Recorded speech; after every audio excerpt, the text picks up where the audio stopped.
vote केमा घन्टीमा vote केमा घन्टीमा घन्टी कसको साइकलको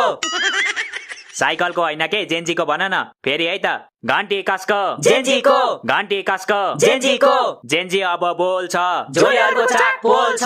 जेन्जी अब बोल्छ झोलेहरूको चाक पोल्छ जेन्जी पुस्ता जिन्दाबाद झोलेहरूको निक्लियो पात जेन्जी पुस्ता जिन्दाबाद झोलेहरूको निक्लियो पात well done guys well done अब बाटोमा पनि यसरी नै नारा लाउनु पर्छ है चुनावसम्म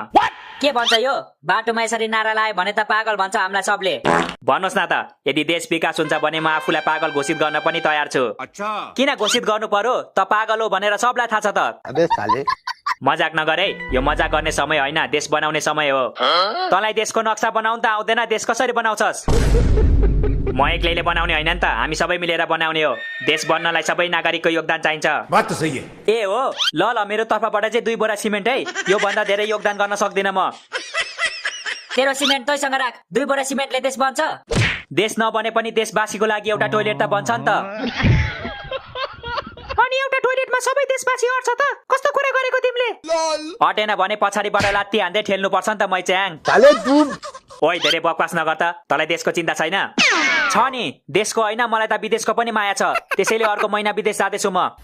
विदेश जाँदैछस् रे अनि खोइ त हामीलाई त केही थाहा छैन त तिमीहरूलाई किन थाहा हुनु पर्यो तिमीहरू मेरो छोरा छोरी हो र